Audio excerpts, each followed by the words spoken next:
نداء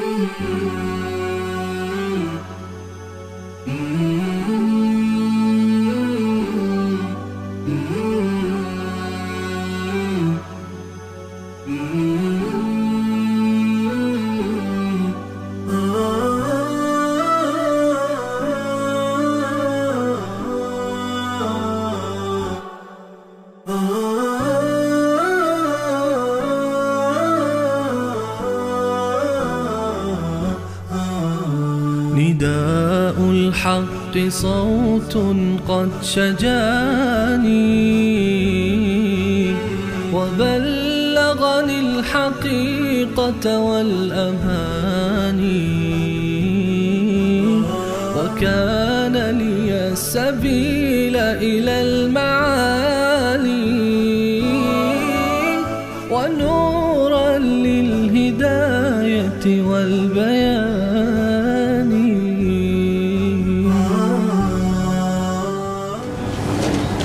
أعوذ بالله من الشيطان الرجيم. بسم الله الرحمن الرحيم.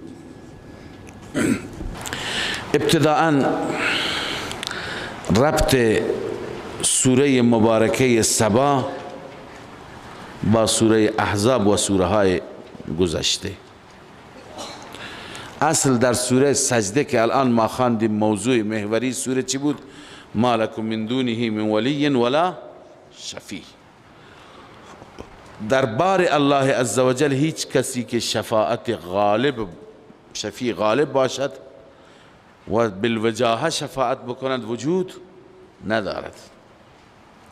بعد از اون در سوره سبا خواندیم در سوره احزاب که فرزندان متبنای شما با فرزند خواندن فرزند نمیشن. شما بگو این فرزند ماست، با این ادعا اونا فرزند نمیشن. همچنین کسانی را که به عنوان شفیع میخوانید با شفیع خواندن اونها شفیع نمیشن، هرچی شما بگین نمیشه. پس حال در این سوره میخوانیم که انبیا و ملائکه و جنات که مشرکان آنها را میخوانند اونها نمیتونه شفیع در روز قیامت برای این مشرکان باشند، چون در این سوره مبارکه ذکر قوم سبا می آید. این سوره مسما با سبا هست. در این سوره مبارکه هم دلایل عقلی میخوانیم و هم دلایل نقلی. ابتدا مدعای سوره الحمدلله.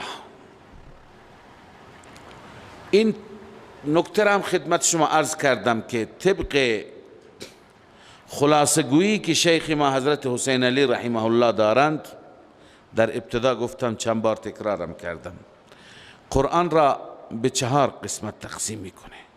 هر 4 قسمتش با الحمدلله است. بخش اول از الحمدلله رب العالمین فاتحه است تا سوره انعام که در این بخش بحث خالقیت است. خالق فقط الله عزوجل. از الحمدلله الذی سوره انعام شروع میشه تا سوره کهف. در این بخش بحث ربوبیت است، یعنی بعد از اینکه شما را آفرید شما را کم کم به درجه تکمیل هم برد و رسوند. از سوره مبارکه کهف الحمدلله الذی انزل علی عبده الکتاب تا اینجا تا سوره مبارکه سبا بحث مالکیت است. مالک و پادشاه مطلق هم او هست. و از سوره سبا تا پایان قرآن مجید بحث این هست که وقتی که خدا مالک هست هیچ کسی نمیتواند در دربار او شفاعت غالب داشته باشد. و همونطور که در این دنیا مالک است در اون دنیا هم مالک. چون بعد از این سوره ها که این سوره های توحیدی از اینجا شروع میشه تا پایان حوامیم، بعد از اون سوره قاف شروع میشه تا آخر بحث قیامت است، تا آخر قرآن مجید. پس در این بخش آخر قرآن مجید این بحث است که هیچ کسی در دربار الله عزوجل شفیع غالب نیست و همچنین در آخرت او مالک هست، اونجا هم شفاعت هیچ کسی از این خدایانی که شما به اونها اعتقاد دارید شفاعتشون اعتباری و ارزشی ندارد. پس این بخش چهارم قرآن مجید است که از اینجا شروع میشه. الحمدلله الذی له ما فی السماوات و ما فی الارض. الله می فرماید تمام تعریف و ستایش، تمام تعریف و ستایش مر اللهی. عرض کردم که مراد از الحمد این الف لام عهدی هست، هر تعریف مراد نیست، اون تعریفاتی که یختص بذاته سبحانه و تعالی، مثل خالقیت، مالکیت، نافع و ضار بودن، غیبدان بودن و مشکل کشا، حاجت روا. این صفاتی که الوهیت را ثابت می کنند، این صفات اختصاص دارن به الله. الذي له ما في السماوات و ما في الارض. آن اللهی که برای اوست تمام تصرفاتی که در آسمان ها و زمین هستند. و له الحمد فی الاخره. فقط و فقط برای اوست حمد در آخرت، در دنیا هم برای اوست. یعنی کما انه المحمود فی الدنیا فهو المحمود فی الاخره. همان گونه که در دنیا حمد او میشه، در آخرت هم حمد او میشه. و هو المالک للآخره کما انه المالک للأولی. مالک آخرت اون است چنانچه مالک دنیا هم اون است. لذا الله می فرماید وله الحمد فی الاخره و هو الحکیم الخبیر. این علت است. چرا؟ چون اون هو الحکیم بفعله الخبیر بخلقه. هر کاری میکند حکمت در کارهایش هست و نسبت به تمام مخلوقاتش خبر دارد. لذا بیان قدرت او تعالی. یعلم ما یلج فی الارض. الله میداند آنچه که وارد میشه در زمین. و ما یخرج منها. آنچه که از زمین خارج میشه. ببین از آسمان چی میاد؟ زمین، باران میاد. و آنچه که از زمین خارج میشه نباتات. و ما ینزل من السماء. آنچه که از آسمان فرود میاد. و ما یعرج فیها. آنچه که به سوی آسمان عروج میکند. از آسمان چی فرود میاد؟ باران میاد. دیگه فرشته میاد. از زمین به آسمان فرشته ها میرند، اعمال شما میرند، دعای انسانهای صالح میره، این دعاها و مناجات شما میره. پس اون چی که میاد، اون چی که میره، اینا را کی میدونه؟ الله. غیر از الله هیچ کسی نمیدونه. و هو الرحیم الغفور. اون ذاتی است مهربان و بخشاینده برای کسی که در وجودش انابت داشته باشه. اما زجر و توبیخ بر کافر، انسان منکر، این همه دلائل باز هم تسلیم نمیشه. وقال الذين كفروا لا تأتينا الساعة. کفار میگویند، کفار گفتند قیامت نمیآید، قیامت برای ما نمیاد. قل بلا و ربی لتأتینکم. این جواب اونهاست، اما جواب مؤکد. سوگند به رب من، قسم به رب من، لتأتینکم واو قسمی است. قسم به رب من حتما می آید. عالم الغیب. این صفت ربی هست. سوگند به رب من، اون ربی که داننده غیب هست. لا يعزب عنه مثقال ذرة في السماوات والارض ولا في الارض. غائب نیست از آن به اندازه یک ذره مثقال در آسمان ها و زمین. یعنی هیچ چیزی از الله مخفی نیست. عالم به صورت کامل عالم است. ولا اصغر من ذلك ولا اکبر. نه خردتر و کوچکتر از این، نه بزرگتر، الا فی کتاب مبین، مگر در لوح محفوظ همه ثبت همه اعمال شما. لیجزی الذین آمنوا و عملوا الصالحات، این متعلق لتأتینکم هست. قل بلا و ربی لتأتینکم، سوگند به پروردگار من که قیامت می آید. می آید چرا؟ لیجزی الذین آمنوا و عملوا الصالحات، بشارت است. قیامت می آید، قیامت برپا میشه تا که پاداش بده آنهایی را که ایمان آوردند و عمل صالح انجام دادند. اولئک لهم مغفرة و رزق کریم. الله می فرماید این انسان ها برایشان مغفرت است و رزق معزز است. رزق معزز، رزق خوب است. اما اینها منیبین بودند، اینها مؤمنین بودند. والذین سعوا فی آیاتنا معاجزین، آنهایی که تلاش میکنند در آیات ما، فی آیاتنا یعنی فی ابطال آیات، سعی میکنند آیات ما را بی اثر بکنند. معاجزین، در حالی که به گمان خودشان عاجز کنندگان هستند.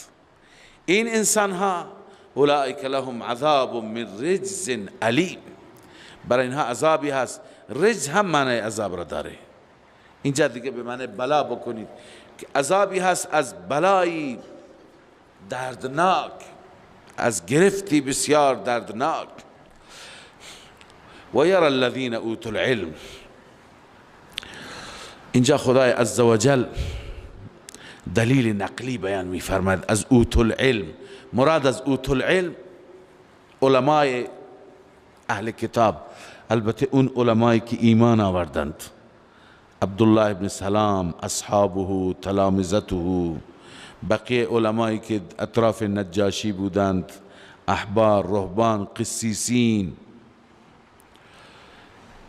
یرا به معنی یعلم هست، میدانند کسانی که علم داده شدند. الذی انزل الیک من ربک، این کتابی که از سوی پروردگارت نازل شده، هو الحق، این حق است.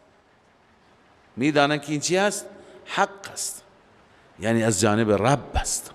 و یهدی الی صراط العزیز الحمید، و آنان میدانند که راهنمایی میکنند به سوی صراط اون ذاتی که غالب است و ستوده شده است.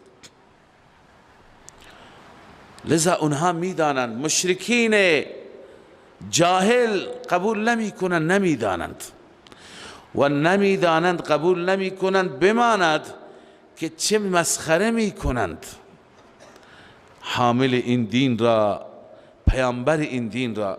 و قال الذین کفروا، این سرزنش است، زجر است به گفته اونها، این همون زجر قولی خدمت شما عرض کردم. و قال الذین کفروا، کفار گفتند، هل به هم دیگه، هل ندلکم علی رجل ینبئکم، آیا ما شما را راهنمایی بکنیم و نشان بدهیم مردی را که ینبئکم، به شما خبر میده، یعنی به شما بگیم درباره مردی که چی میگه. مراد از مرد رسول الله است.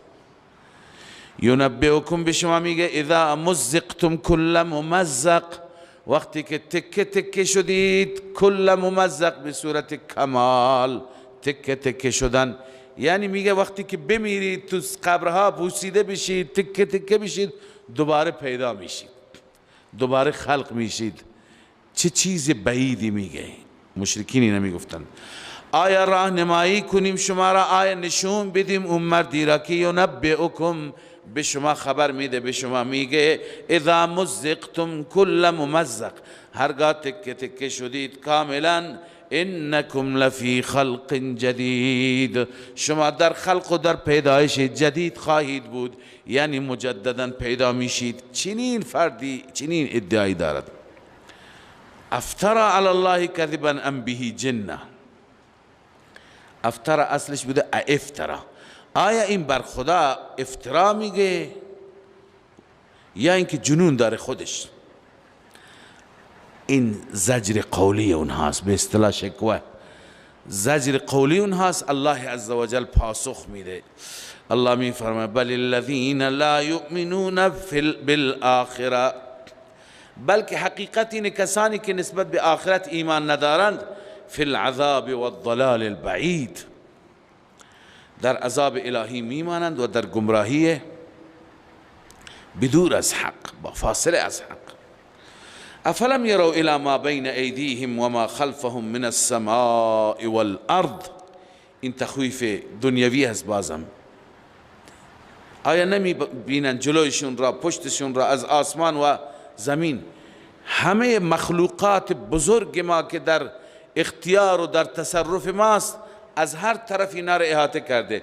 زیر پا زمین، بالای سر آسمان بزرگ. اگر خدا بخواهد، خدایی که زمین و آسمان را در اختیار دارد، راحت اینها را پودر میکنه. ان نشأ نخسف بهم الارض، اگر ما بخوایم اینها را در زمین فرو میبریم، او نسقط علیهم کسفا من السماء، یا تکی از آسمان میاندازیم، ساقط میکنیم، یک تکه بیفته برای نابودی کل زمین کافی است. ان فی ذلک لآیات لکل عبد منیب، در این دلائل آیه و نشانی هست برای هر انسانی که در وجودش انابت باشد، هر عبدی که در وجودش انابت داشت. خب بعد از این الله عزوجل، بعد از این که دلائل بر اثبات قیامت بیان شد، دلیل از انبیاء سابقین، از پیامبران گذشته، نعمتهایی که خدا به اونها داد و تبلیغ و فعالیتی که اونها کردند. ولقد آتینا داوود منا فضلا، و همچنین این جواب شبهه هست. جواب شبهه اینه که عرض به خدمت شما، داوود علیه السلام چه قدرتی داشت، قدرت مافوق الاسباب. داوود علیه السلام هم آهن را موم می کرد به اصطلاح، و هم ایشون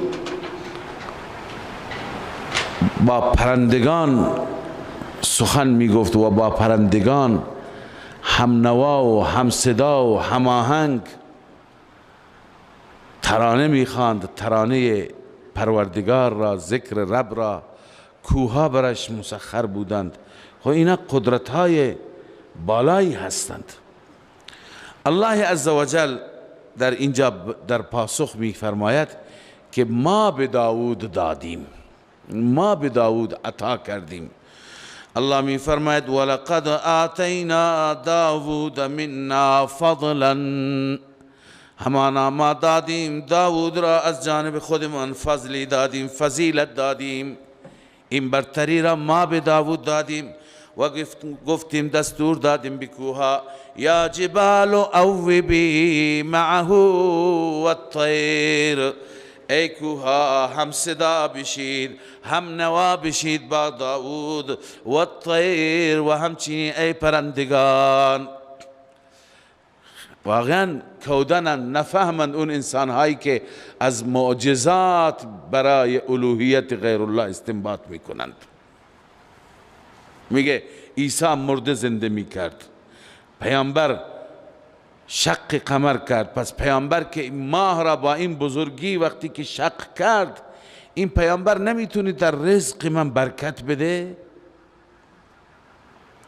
چرا نمیتونه؟ لذا از آیاتی که معجزات هستند، از اینها استنباط کردن بر الوهیت غیر الله، بر قدرت غیر الله. الله میگه همه چیز را ما دادیم. هر جا که معجزه است، معجزه به دست الله است. اما این هم صدا شدن کوها به چه معنا هست؟ این بگیم اینطور که داود میرد ذکر میکرد، کوها هم اونطوری که شأنشون بود ذکر میکردن، به این معنا باشه که این معجزه داود نمیشه. من شما بریم تو کوه الله الله بکنیم، قطعا کوه هم الله الله میکنه، قبل از ما، بعد از ما، همزمان با ما. اونا همیشه تسبیح الله را میگن، و این من شیء الا یسبح بحمده. اما اینکه با داود میخواندند هم پرندگان هم کوه، به زبان حال نیست، به زبان قال است. خواندنی که الان ما نمیشنویم اون خواندن را، خواندن غیر معتاد، خواندن معتاد و عادی نه. یعنی وقتی که داود علیه السلام اونطوری که از قرآن هم معلوم میشه، از روایت معلوم میشه، صوت بسیار زیبایی داشت، صدای بسیار زیبایی داشت و میرفت تو کوه با یک آهنگ خاصی الله را یاد میکرد. چنان یاد میکرد که کوه هم شروع میکرد هم صدا و هم نوا و هم آهنگ با داود میشد. پرندگان بالای سرش هی میچرخیدند و اونها هم میخواندند، ترانه رب خودشون را میخواندند. اذا الله میفرماید ولقد آتینا داوود منا فضلا، ما به داود از جانب خودمان فضیلت بخشیدیم. یا جبال اوبی معه والطیر، ای و قلنا، ما به کوها دستور دادیم ای کوها اوبی، هم صدا بشید هم نوا بشید همراه با او، والطیر یعنی مع الطیر، یک معنی یک ترکیبی گفتن و به معنی مع است، و بعضی گفتن و سخرنا الطیر، ما پرنده را هم مسخر کردیم، در اختیار گذاشتیم، اونم باش هم صدا بود. و النا له الحدید، الله می فرماید ما نرم کردیم برای او آهن را موم کردیم. چطور موم کردیم؟ میگویند که آهن را شما در آتش بذارید ذوب میشه. دستان داود را الله عزوجل چنان قدرتی داده بود که بدون گذاشتن آهن در آتش با دستان داود نرم بود و به هر صورتی که داود میخواست میگردند آهن را. ان اعمل سابغات، مبنی بر این که ای داود اعمل سابغات، شما زره های فراخ و کشاد درست کن. اعمل سابغات، سابغات یعنی کوامل، تامات، واسعات، زره کامل و تام و واسع. داود علیه السلام و سلیمان علیه السلام پدر و پسر هم نبی بودند، هم پادشاه بودند، هم اهل هنر بودند. حتی داود علیه السلام معاشش و ارتزاقش از همین طریق بود. زره درست میکرد میفروخت، بخشی را هزینه خودش میکرد، بخشی را صرف فقرا و مستمندان میکرد و یک نظم خاصی برای عبادت داشت، یک وقت خاصی برای ذکر و یاد حق داشت. گاهی خلوت میکرد، تنها میرفت. همین روزها که فکر میکنم میبینم که هر انسانی واقعا نیاز به خلوت دارد، نیاز به مناجات دارد. انبیاء گذشته هم این خلوت ها را داشتند با پروردگارشان، هم قبل از بعثت هم بعد از بعثت. رسول مکرم صلی الله علیه وسلم قبل از بعثت هم به غار حرا می رفت، بعد از بعثت هم رفت. موسی کلیم به کوه طور رفت، 40 روز با پروردگار خودش خلوت کرد، در حالی که هم روزه بود و هم تورات را دریافت کرد. لذا انسان واقعا نیاز دارد برای روح و روان خودش نیاز دارد گاهی خلوت بکند. اما اون خلوت و رهبانیتی که در مسیحیت و ادیان گذشته بود، اسلام او را منسوخ کرد. اینکه انسان برای مدتی، برای زمان طولانی از جامعه فاصله بگیره و بره و فقط به فکر خودش باشه، این اسلام منع کرد. اسلام دین اجتماعی هست، آحاد و افرادش باید اجتماعی باشند، درد بخور همه باشند. اما در همین اسلام که فکر میکنیم خلوتهایی هست، مثل همین اعتکاف. اعتکاف یکی از همین موارد است که انسان برای مدتی مثل موسی علیه السلام با زبان روزه با ربش تنها مناجات میکرد، انسان باید مناجات بکنه. لذا در این اعتکاف هم عبادت از کنم که اجتماعی خوبه، اما عبادت انفرادی هم بسیار میزیبد، میچسبد، لازم هست برای تقویت روح و روان انسان. لذا همیشه با هم جلسه داشته نباشید، سعی کنید که بخشی از اعتکافتون را تنها باشید، با پروردگار خلوت داشته باشید. داود علیه السلام برای این خلوت می رفت. الله می فرماید که ان اعمل سابغات، این نظم داود را داشتم می گفتم، هم یک لحظه برای عبادت پروردگار خودش خلوت می کرد، لحظه برای زن و فرزند و رسیدگی به اونها بود، یه لحظه برای قضاوت و داوری بود. کارهایش تقسیم بود. انبیا از همه منظمتر هستند. لذا کسانی که امور اجتماعی مشغول هستند نظم داشته باشند. انبیا بهترین الگو هستند. و قدر فی السرد، فرمود که حلقه هایش را اندازه کن. سرد در واقع اون غالب حلقه ها هست، اینها را اندازه بکن. و اعملوا صالحا، عمل صالح هم انجام بدید.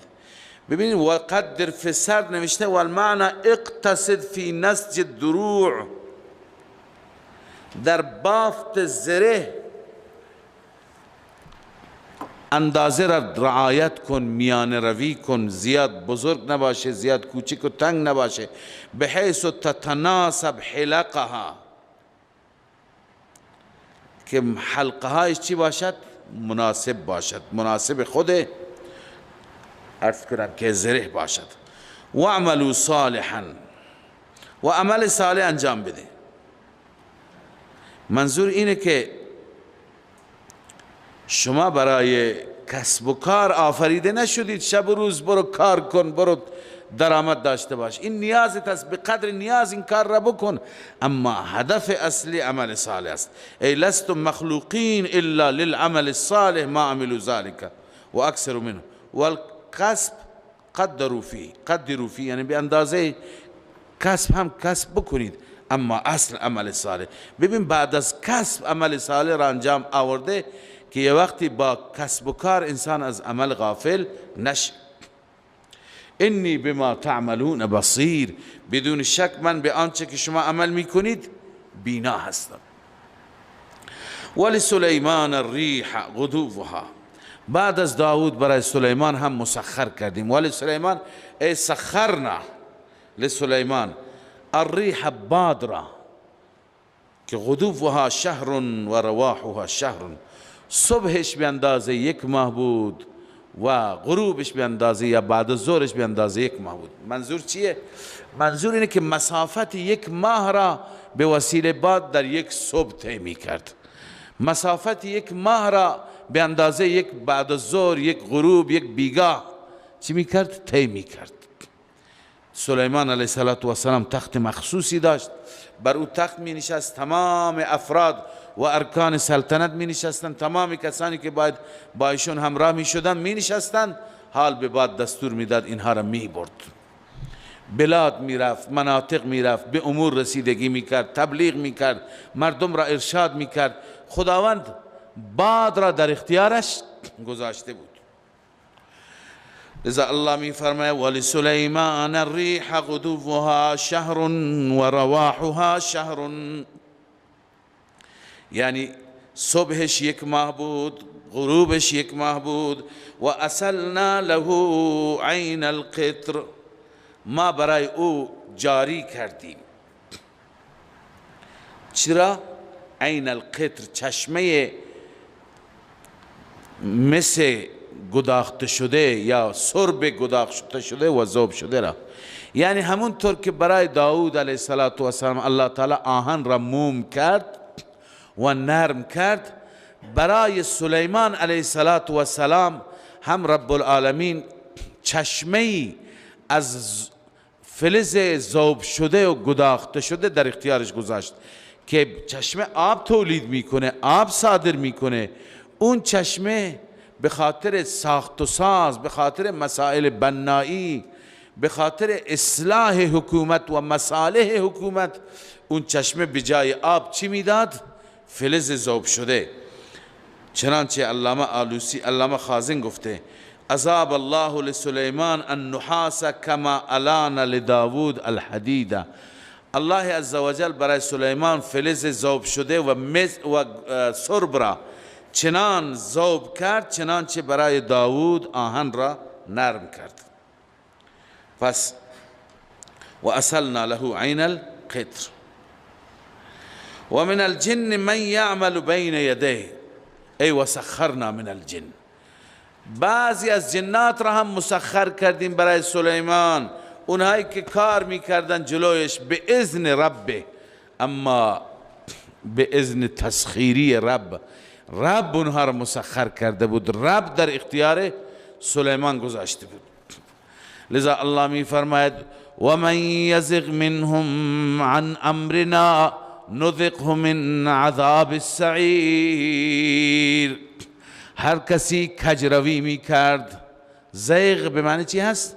کجروی، یعنی از جنات هر یکی که کج می رفت تمرد و نافرمانی می کرد، خدا می فرماید ما می زدیم او را عذاب می دادیم. و من یزغ منهم عن امرنا، هر کسی کجروی می کرد از آنان از امر ما، نذقه من عذاب السعیر، ما اون را از عذاب آتش می چشانید. چیکار می کردن جنات؟ چه کاری؟ چه عملی؟ یعملون له ما یشاء من محاریب. برای سلیمان کار می کردند هر چی می خواست من محاریب. محاریب جمع محراب است. محراب به معنی عبادت خانه، اتاقک های برای عبادت می ساختند، عبادت خانه می ساختند. هر مجاوری، هر کسی زاهدی عابدی تونها می رفت تنها خدایش را عبادت می کرد، خلوت می کرد. و تماثیل، و همچنین برای سلیمان علیه السلام تماثیل درست می کردن. تماثیل یعنی چی؟ تماثیل جمع تمثال است. تمثال از نظر لغت عربی به مجسمه می گویند. مجسمه درست می کرد؟ چرا؟ آیا مگر تصویر و مجسمه و بت در همه ادیان ممنوع نیست؟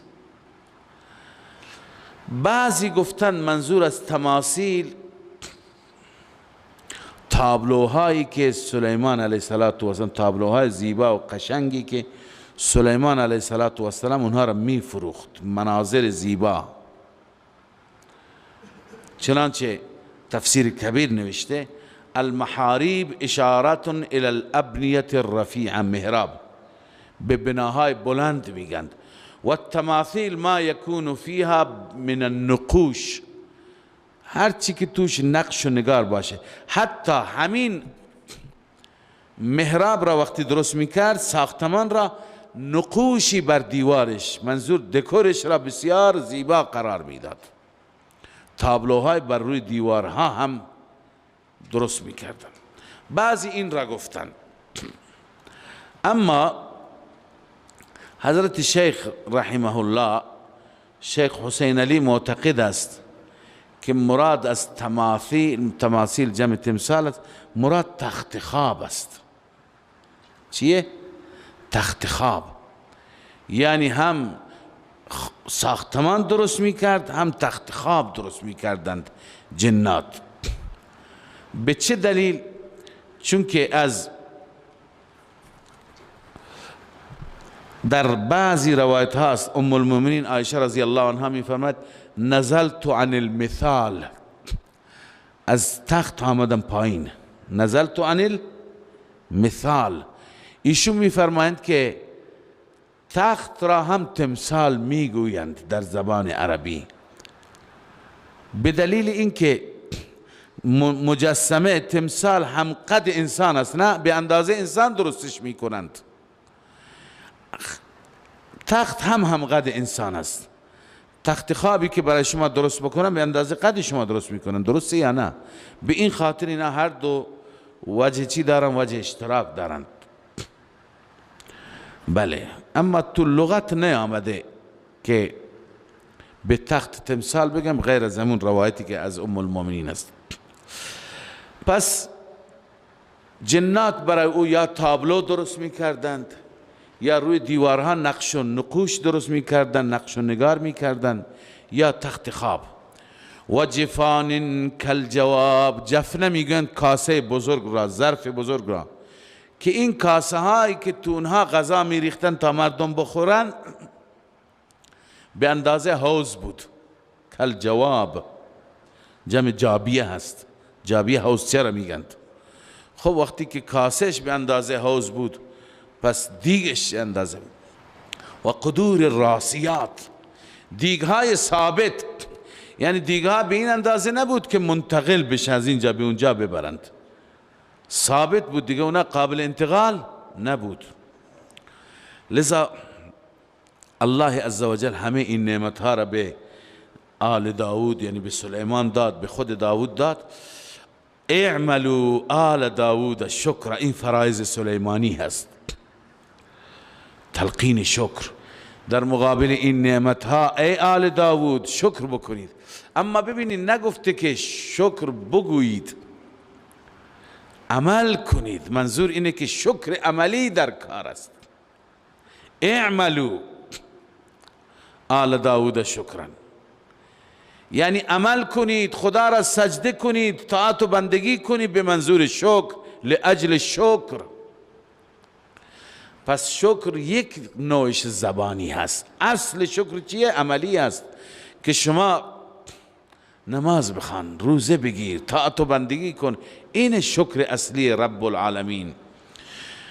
اعملوا آل داود شکرا و قلیل من عبادی الشکور، اما بندگان من که شکورند، قدردانند، سپاسگزارند، بسیار اندکند، کمند اونها که همیشه شاکر باشند. بالاخره سلیمان علیه السلام کار ساخت و ساز را از جنات می گرفت. بیت المقدس را داشتن بنا می کردن، اونم عبادت خانه بزرگ بود. سلیمان علیه السلام خودش یک محراب خصوصی داشت، یعنی یک اتاقک و عبادت خانه خاص داشت که گفتم مفسرین در شیشه‌ای بود. تو همون عبادت خانهش نشسته بود و جنات را نظاره میکرد، تماشا میکرد که کار میکردن. چون جنات میدونید گاهی جنات ناراحت هم میشند، ولی تمرد تو اونها غالب است، سرکشی تو اونها چی هست؟ غالب هست. اگر به حال خود رها بشند هر کاری میکنند، هر تمردی میکنند. سلیمان علیه السلام اونا را تحت کنترل داشت و هر جا ناظر بود،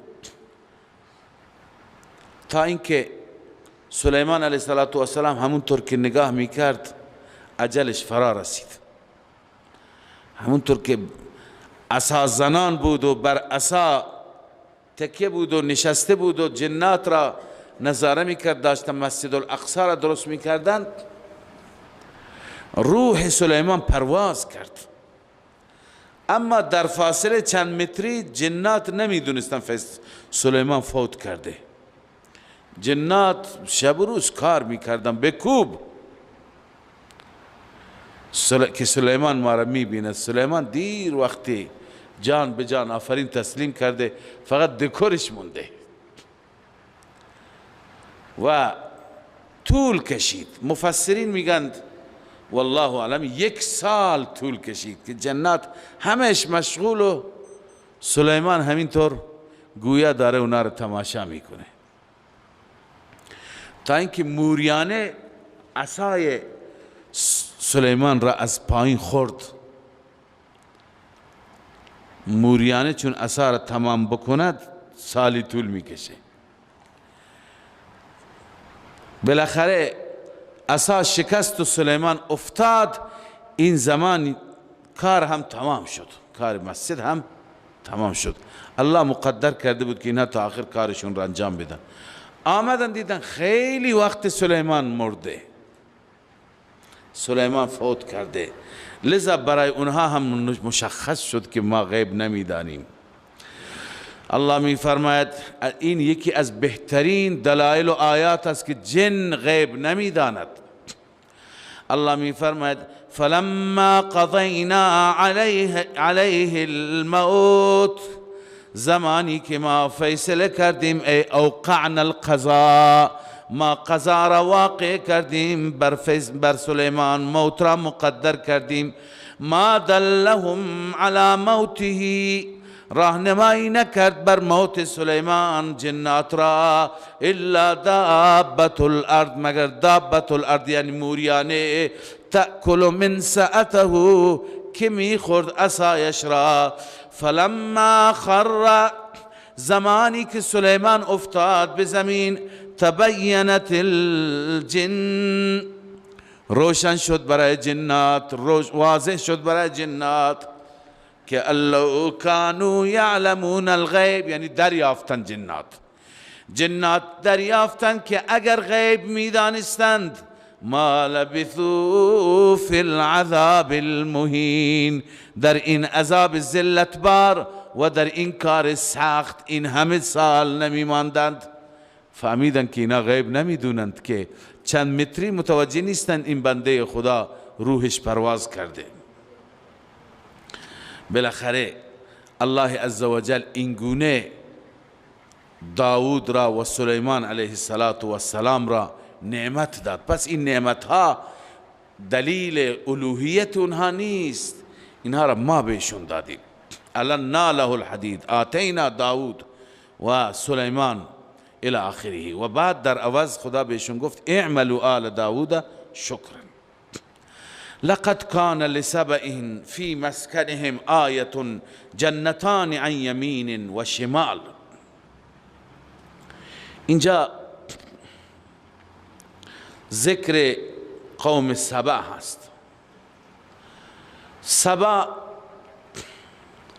نام پادشاه اول کشور یمن هست، نام پادشاه هست.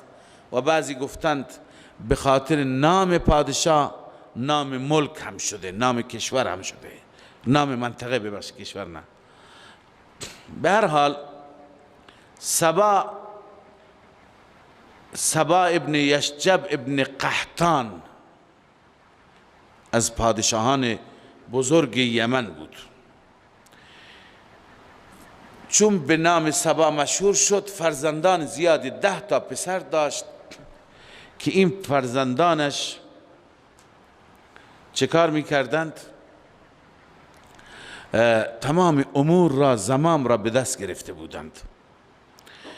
قوم سبا الله عزوجل البته یکی از پدران اونها به نام عمرو معدی کرب بود که قبلا خدمت شما من در رابطه با اون عرض کردم. این خیلی فتوحات هم داشت.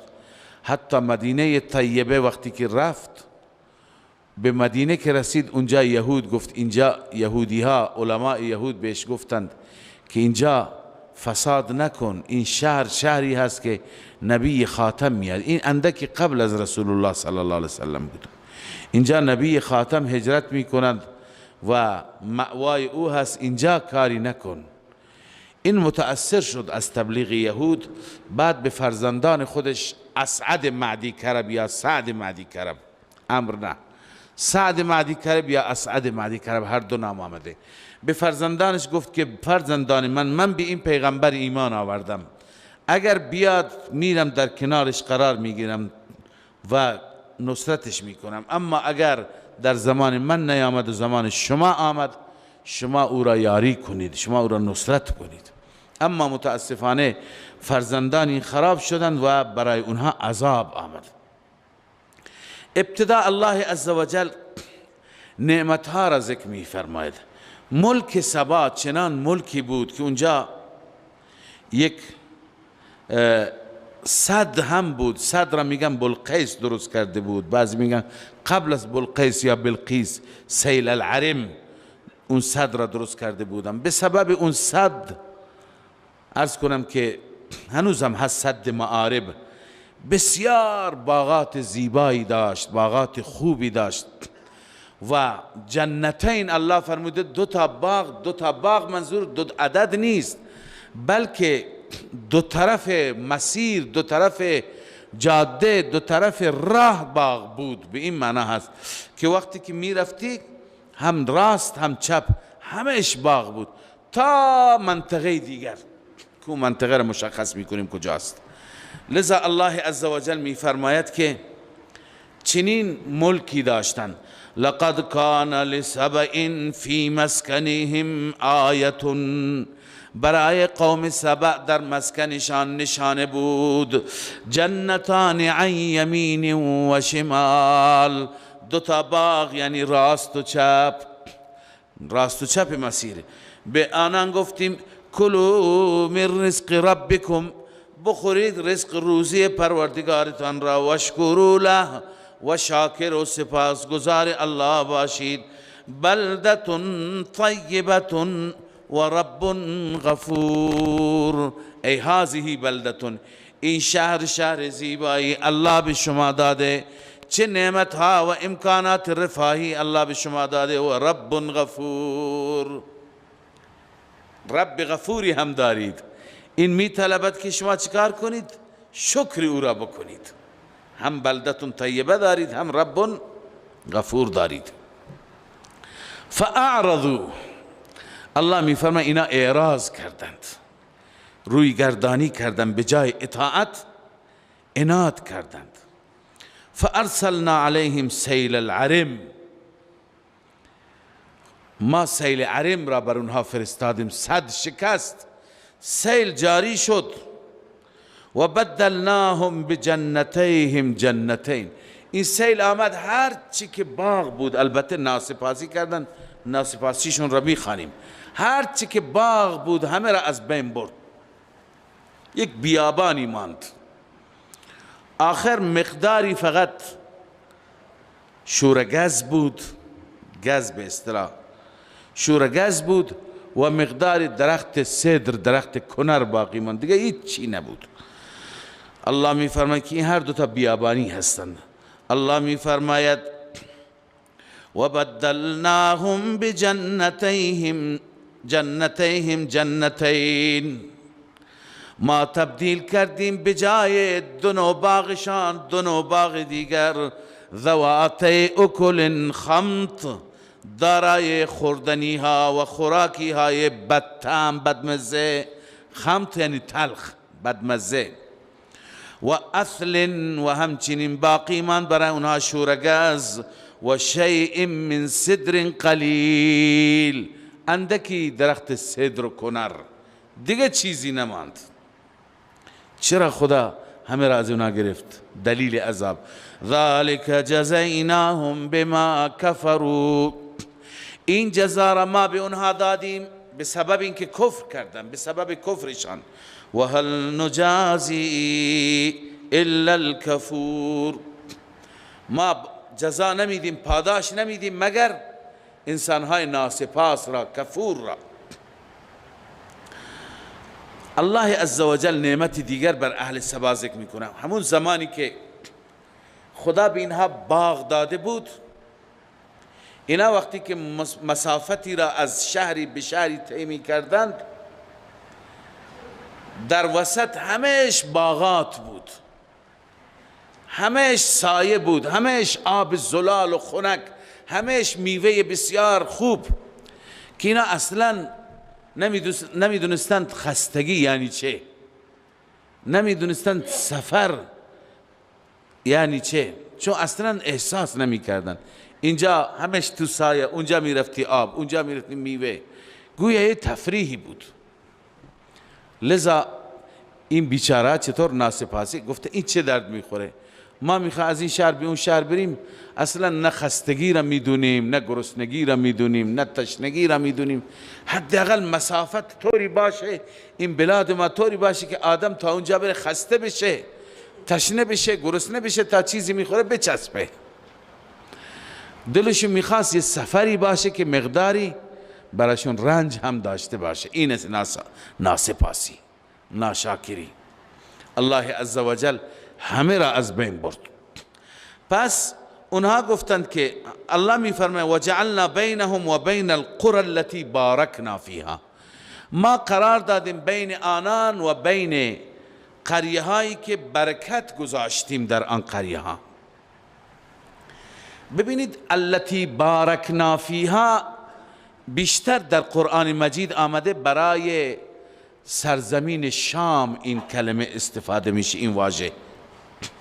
چندین جا دیگه خواندیم الذی بارکنا حوله درباره شام هست، برکات ارض مقدسه هم شام هست، برکات سرزمین برکات شام هست. معناش این میشه که ما بین یمن و بین قریه های شام التي بارکنا فیها که برکت انداختیم، بین اینها قرار داده بودیم چی؟ قرى ظاهرة، قریه های زیاد ظاهر آشکار، یعنی سر راه که همش درخت و باغ بود.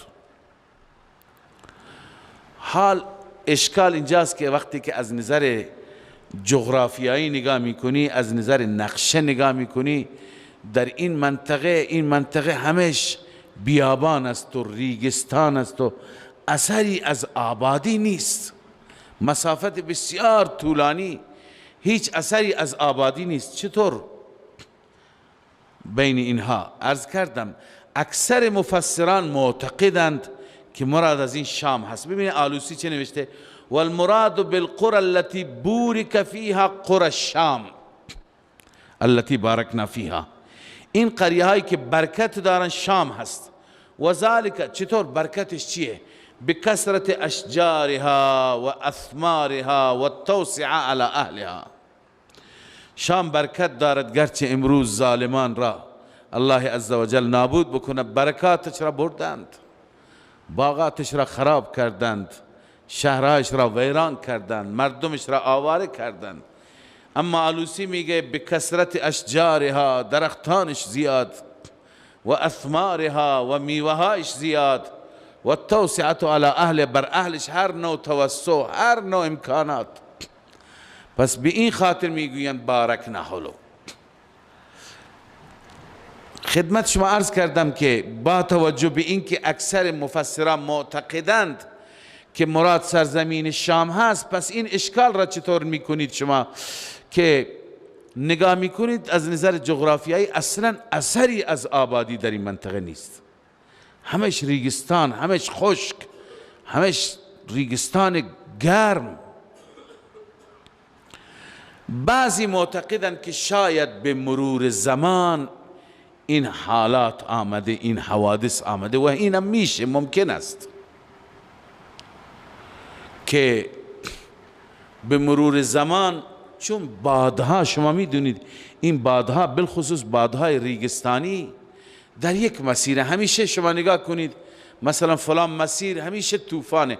شما مسیر بم زاهدان تشریف بردید، همیشه باد شن، طوفان شن هست.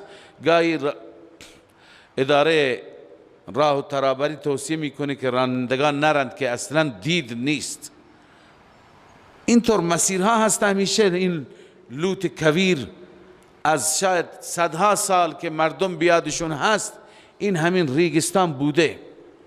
اما یه زمانی بوده بعضی از این مناطق ریگستان نبوده.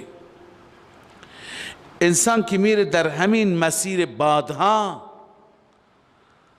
زیر خاکها میبینه قلعه ها هست. یه زمان اینجا مردم زندگی میکردند. همین شهر سوخته که به طرف زابل شما میرید، الان آثارش اونجا هست. یه موزهی هم گذاشتند، از قبرها استخوانها را بیرون کردن. استخوانهای عمدتاً درشتی هستند. کاسه ها و ظرف هایی که اون زمان مردم میمردند با اونها دفن کردن. بنده رفتم اونجا نگاه کردم، همون ظروفی که با اونها تو قبر گذاشتن الان قبر مصنوعی درست کردن، به همون شکل که استخوانها هست و ظرف هست و تو ظرفها حتی غذا بوده. اینا معتقد بودن که انسان، کسانی که اونجا کارشناسن میگفتن اینا معتقد بودن که انسان که از این دنیا میره یه دنیای دیگه اونجا هم نیاز به خورد و خوراک میشه، لذا خیلی از اشیاء گرانبهاشون را باشون دفن میکردن. لذا اینا قبرهایی که روشون را با شیشه پوشیده بودند نشون میدادن که اینجا اینها به این شکل تو قبرها گذاشته بودند، ظرف و ظروفشون بوده و خوراکی هایشون بوده. اینا مربوط به تقریبا 5000 سال پیشه، نوشتم بیش از 3000 سال پیش قبل از میلاد، اونایی که تخصص در آثار باستانی دارن. همین منطقه الان این قلعه هایشون، خانه هایشون، ظرف هایشون، زمین را که حفر میکنید تپه های از ریگ و از خاک هست، زیر اونها هست. معلوم میشه یک زمان اینجا خیلی مردم آباد بودند، هرچی که حفاری میکنی زیر فقط شهر تولید میشه، شهر کشف میشه. لذا الان اون منطقه هیچ که نمیتونه زندگی بکنه چون قطره آب نیست. اگر یه وقتی سیل بزرگی از افغانستان آبی آمد همون نزدیکی ها هیچ، ولی یک زمان اینجا آبادترین جاها بوده و قلعه های در همین مسیر هست که معلوم میشه صاحب قلعه جوی داشته، جوهای هنوز آثار جو از همون قدیم است، هیچ نمیدونیم این آب از کجا بوده. اصلا اینجا جای آب نیست، ولی آثاری که شما برید شما میبینید که یک زمانی اینجا مردم زندگی میکردند و خیلی آباد بودند، به اندازه‌ای که اینجا جوی آب داشتند و کشاورزی داشتند و زندگی خوبی داشتند. ولی الان امکانات بیشتره، الان اگر مردم نفوسم بیشتره و جای زندگی بود حتما دولت اونجا یک شهرکی می ساخت، چون ممکن نیست، آب نیست. بنابراین بعضی مفسرین همین نوشتن که در طول قرنها خاصیت اصلا زمین و سرزمین عوض میشه، اصلا مسیر باد عوض میشه. الان این مسیر ریگستان است، الان این مسیر بیابان است، الان این مسیر خشک و خالی و بی آب و علف است. حتما اون زمان اونایی که معتقدن مراد از قرا قریه شام، حتما اون زمان همهش اینجا باغ بوده، آبادی بوده. اما بعضی از مفسرین جدید با توجه به این شرایط که میبینه اصلا اینجا آبادی در این سالها و قرنها نبوده، میگن شاید مراد از قرى التي بارکنا فیها قریه های اطراف مسقط که از اونجا به مسیر مسقط هم راه است، این قسمت مناطق آبادی بودند و باغاتی بودند، شاید اینجا مراد است، والله اعلم. خلاصه هر جا مراد است، چه شام مراده چه مسقط مراده، معلوم میشه که از همین جا که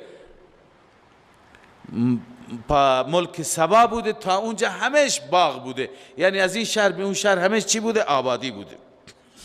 لذا الله می فرماید وجعلنا بینهم و بین القرى التي بارکنا فیها، بین آنان و بین قریه هایی که برکت دادیم، قرآن ظاهره، قریه های ظاهر یعنی آباد مناسب سیر، و قدرنا، قریه های ظاهر یعنی سر راه آباد ما داشتیم، و قدرنا فیها السیر، سیر را هم مقدر کرده بودیم یعنی به اندازه. چطور؟ سیروا فیها لیالی و ایاما آمنین، ای مردم سیر کنید شبها روزها ایمن، چون که هیچ بیابانی نیست خطری باشد، همش شهره، همش آبادیه، همش عرض کنم که مردم هست. اما اون مردم بیچاره سبا چگونه ناسپاسی کردن؟ فقالوا ربنا باعد، بار الها دوری بیفکن، دوری بنداز، بین اسفارنا، بین سفرهای ما، از این سفر، از این شهر به اون شهر میریم دور بشه مسیر تا خوب گرسنه بشیم، خوب تشنه بشیم، خوب خسته بشیم. و ظلموا انفسهم. الله میفرما با این حرفایشون بر خود ظلم کردند، بر خود ستم کردند. فجعلناهم احادیث، حال ما اونها را افسانه قرار دادیم، یعنی اونها را نابود کردیم. امروز به عنوان یک داستان و یک افسانه که خوب از احوالشون خبر هم نداریم از اونها یاد میکنیم. لذا الله می فرماید که فقالوا فجعلناهم احادیث و مزقناهم کل ممزق، ما آنها را افسانه و سخن پیشین قرار دادیم و ما آنها را تکه تکه کردیم، کل ممزق، تکه های کامل. ان فی ذلک لآیات لکل صبار شکور.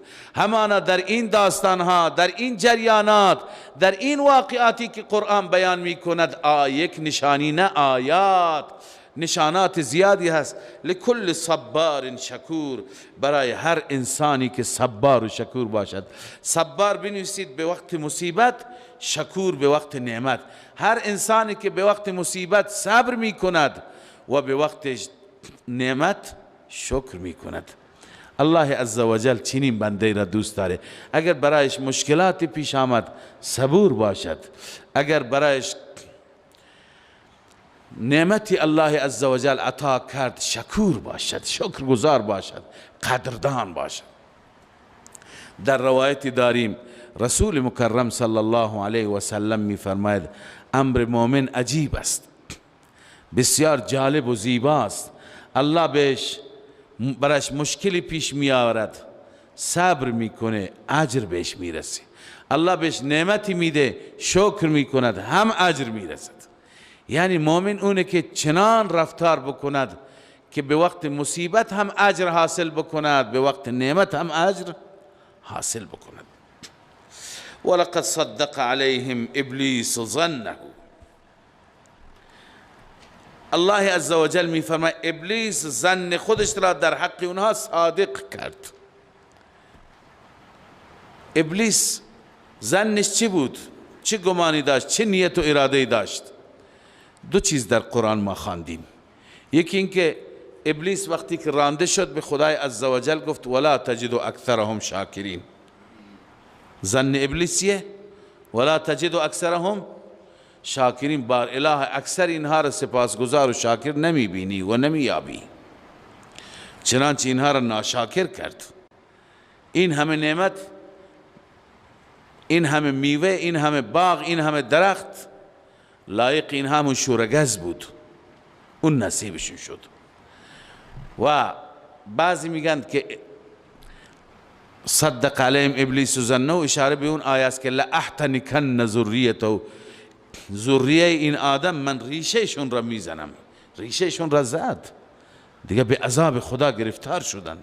پس صدق علیهم ابلیس ظنه فاتبعوه، این سبایی ها از او پیروی کردند. الا فریقا من المؤمنین، مگر گروهی از اهل ایمان. و ما کان له علیهم من سلطان،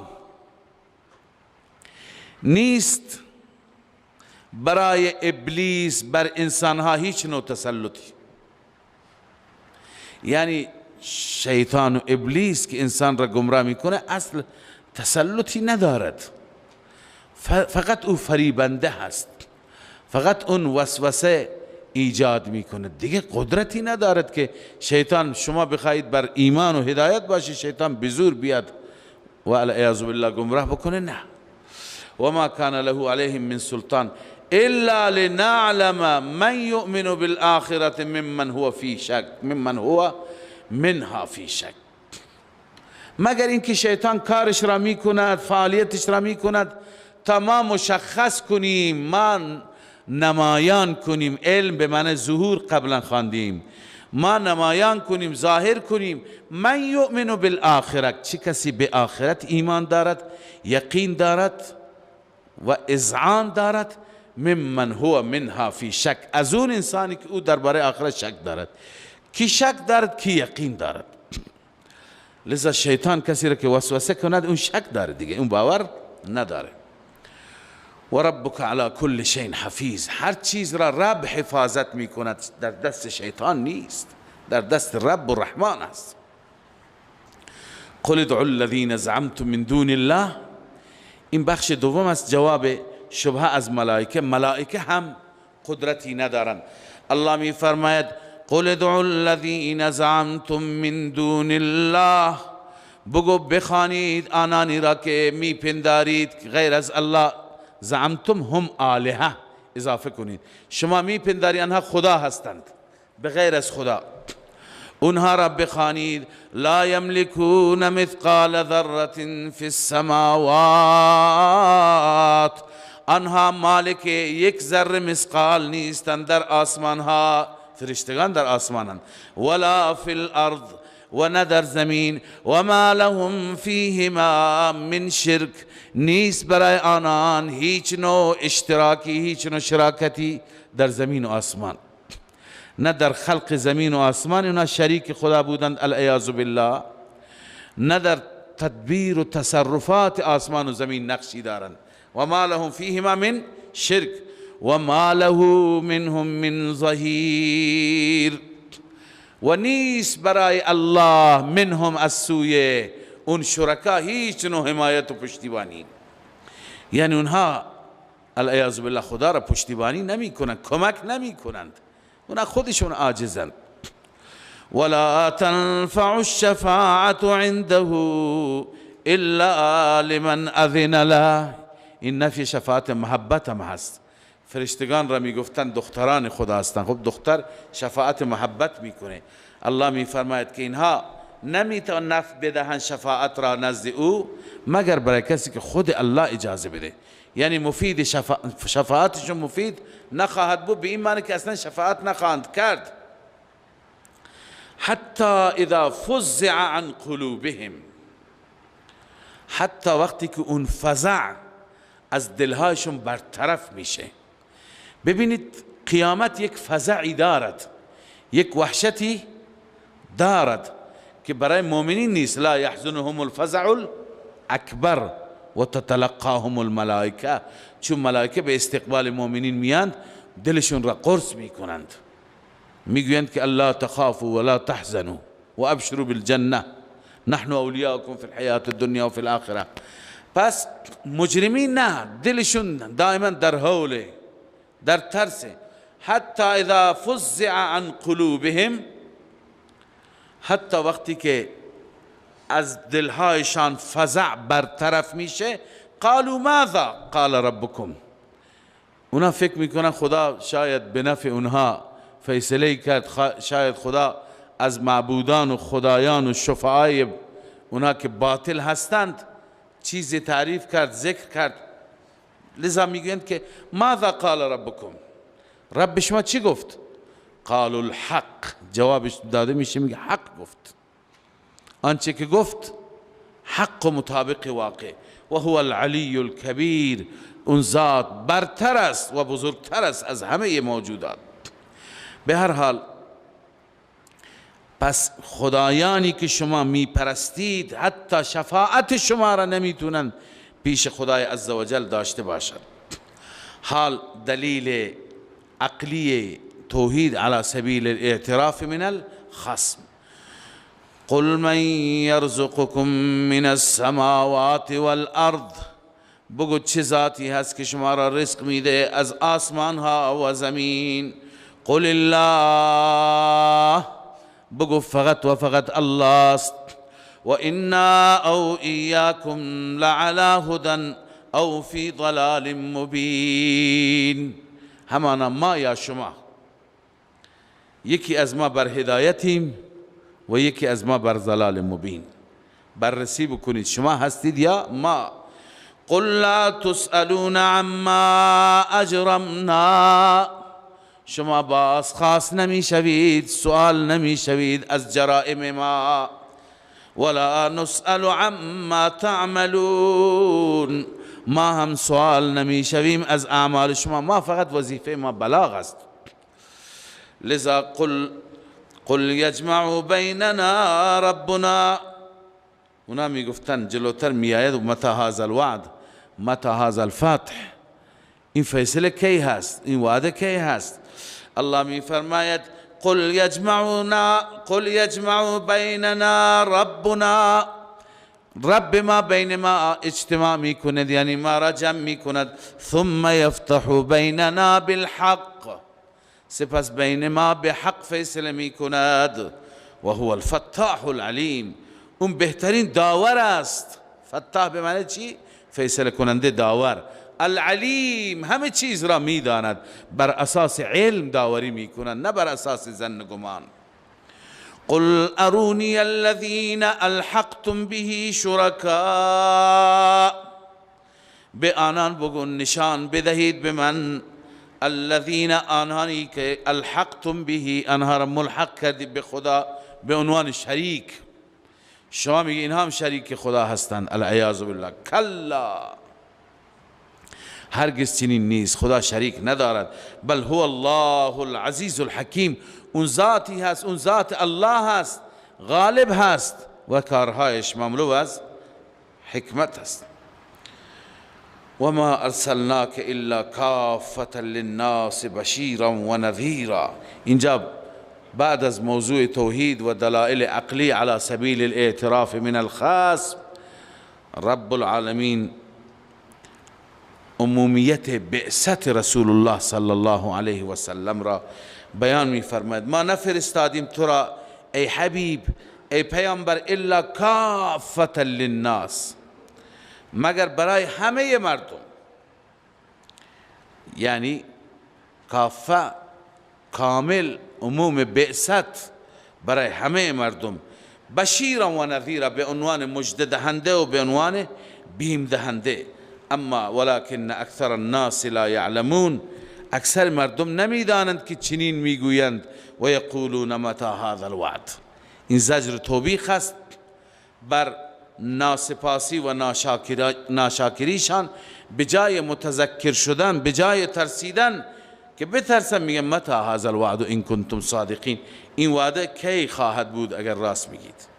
الله جواب میده قل لکم میعاد، بگو برای شما میادی هست، شما صبر کنید، خودتون را نگه دارید.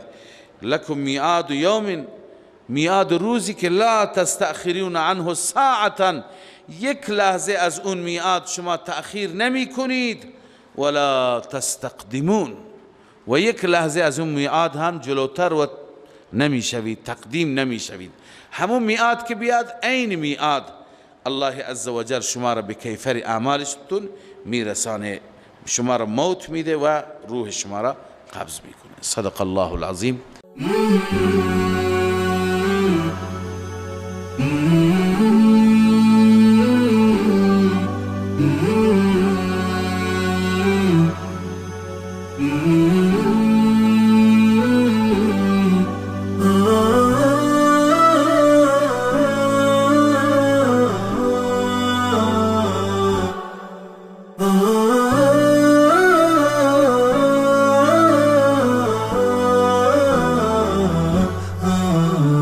نداء الحق صوت قد شجاني،